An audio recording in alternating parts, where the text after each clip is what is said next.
This family of endangered birds thought that they were the last one of their kind, but more of them existed on the other side of the world. The birds travel miles to meet their relatives, but this journey takes an unexpected turn. Blue and Jewel are a lovely couple of endangered Spix's macaws. To keep their species alive, two young zoologists, Linda and Tullio, brought the macaws to the beautiful city of Rio. Since then, Blue and Jewel have been enjoying a peaceful life and even started a family together.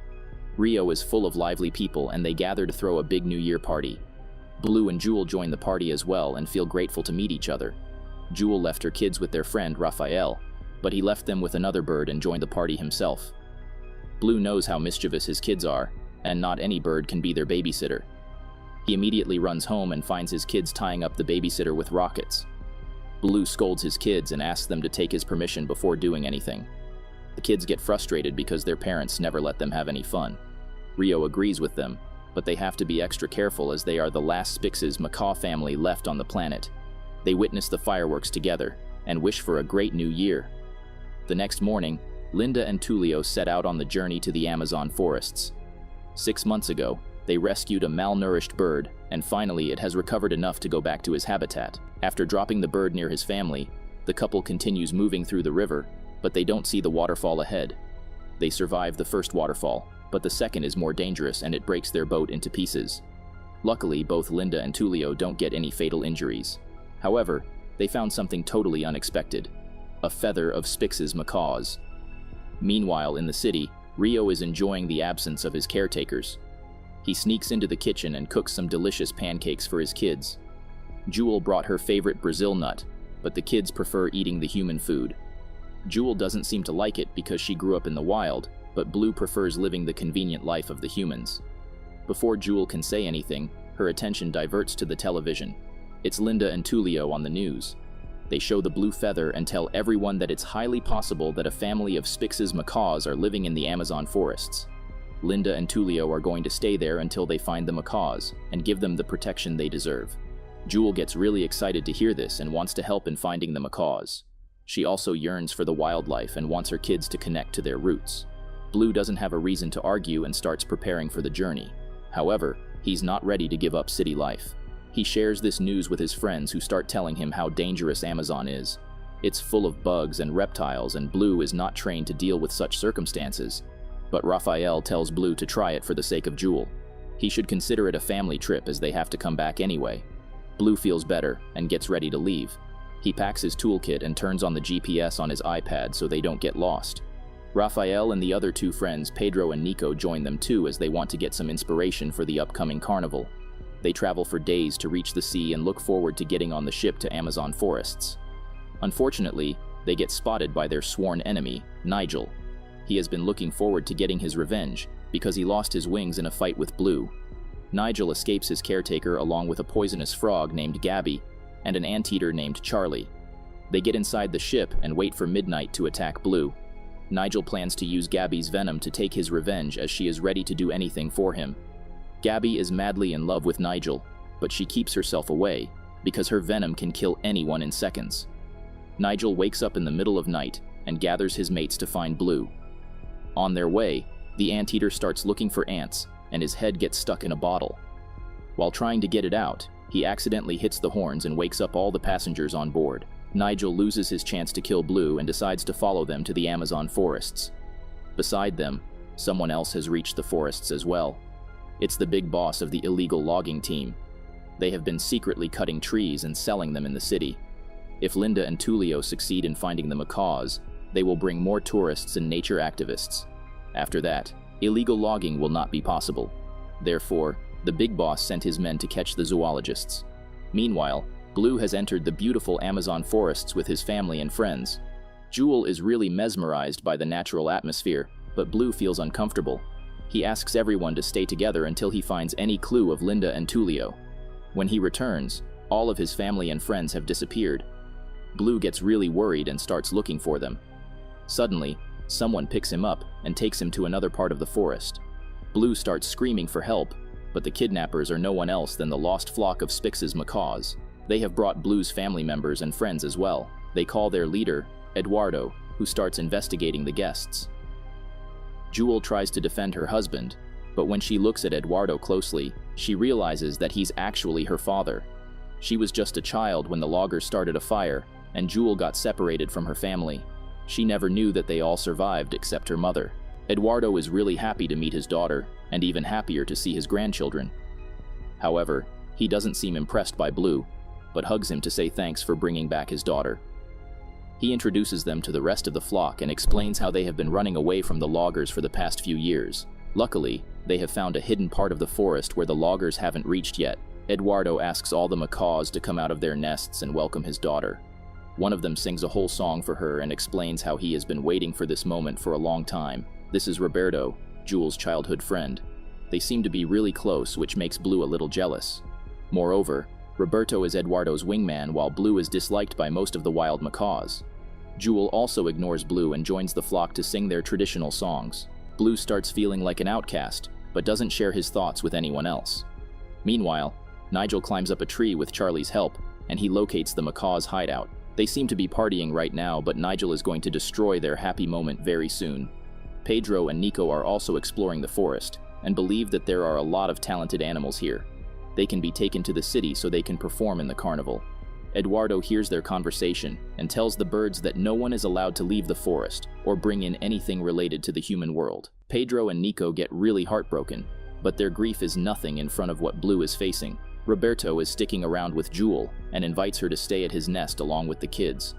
Jewel politely declines and prefers sleeping in the guest area. This huge nest was also built by Roberto, who wanted to start a family here.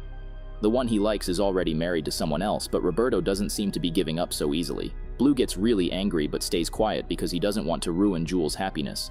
However, deep inside in his heart, he is scared of losing Jewel and his kids. The next morning when he wakes up, all of his family members are gone.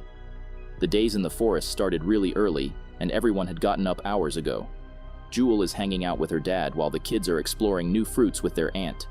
Everyone is fitting in this new lifestyle except for Blue. Eduardo understands the situation and offers to give Blue a tour around the forest. Blue gladly accepts the offer and rushes to grab his tool bag. Eduardo reminds him that the bag belongs to humans, and Blue must leave it behind if he wants to join the tribe. Blue has no intention of moving to the forest, but Jewel advises him to obey Eduardo while they are here. Blue tries to get closer to his father-in-law and asks a lot of questions to know more about him, but Eduardo orders him to stay quiet, as it is time to shake the city habits off of Blue. He puts the poor bird under hard training. Blue is forced to roll in mud and learn to make camouflage. Eduardo also shows him how to deal with deadly predators like crocodiles and poisonous snakes. Afterward, Blue is tied upside down so he can learn to use his beak. As the hard training ends, Eduardo starts talking about their culture and values, but Blue is too tired to hear any more of the nonsense. Suddenly, some scarlet macaws greet them, but Eduardo isn't happy and asks them to leave. The blue and scarlet macaws have divided the land among them, and they aren't allowed to cross borders. On their way back, they notice the loggers, whom Blue mistakes as Linda's team. He wants to meet them because Linda is like his family, but Eduardo disapproves. He believes that humans are their sworn enemies. The macaws have survived so far because they stayed away from humans. Therefore, Blue should also break his ties with the humans. Meanwhile, Linda and Tulio are still looking for the macaws. Tulio climbs up a tree to investigate some nests, but he notices some smoke rising from the nearby trees. He follows the smoke and reaches one of the loggers. Linda gets angry to see him and jumps forward to stop the logger. She starts explaining how these trees are essential for the birds, but the logger doesn't pay attention to her. After a while, more loggers arrive and surround the couple from all sides. Tulio voluntarily distracts the loggers and asks his wife to run away. Meanwhile, Eduardo returns to the tribe and tells Roberto to stay alert of the loggers, because he believes that Blue is not qualified enough to protect them. Blue is not interested in doing that either and wants to return home as soon as possible. However, his kids and friends have learned how to enjoy themselves here. They gather all the animals and hold an audition for the upcoming carnival. They can't return to the city, but the carnival can be brought to the forest. Among the participants, Nigel also sneaks in to find Blue. Pedro and Nico don't recognize Nigel and ask him to give an audition. Nigel also forgets about his main goal and takes this chance to show off his poetry skills. All the birds love the performance and let Nigel stay so he can perform in the carnival. Once Nigel succeeds in deceiving the birds, he gets back on his mission. He plucks some thorns from a porcupine and covers them in Gabby's venom. During the carnival, the anteater will throw these thorns at Blue and kill him in one shot. Unaware of what's coming his way, Blue is busy with his iPad. Despite Eduardo's advice, Blue wants to locate Linda and Tulio. Once he introduces them to the tribe, all the birds will understand that there are good humans too. Blue shares his plan with Jewel, but she doesn't like it. She trusts whatever her dad says and advises Blue to stop thinking about the humans. Hearing this, Blue asks Jewel what has changed her mind, because they came here to help Linda and Tulio. Jewel doesn't explain herself and leaves after saying that some places shouldn't be found by the humans. Blue gets really heartbroken and shares everything with his friends. His wife is changing, his father-in-law hates him, and Roberto is always hovering over them. Blue doesn't know how to fix everything. He just wants to help Linda and Tulio and go back home with his family. His friends understand his concern, but they advise him to see the forest from Jewel's eyes.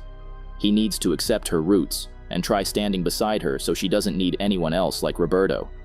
Blue finally understands and decides to surprise Jewel by bringing her favorite Brazil nuts. The next morning, Blue goes to search for the nuts and luckily finds the right tree. However, he accidentally crossed the borders and reached the scarlet macaw's side.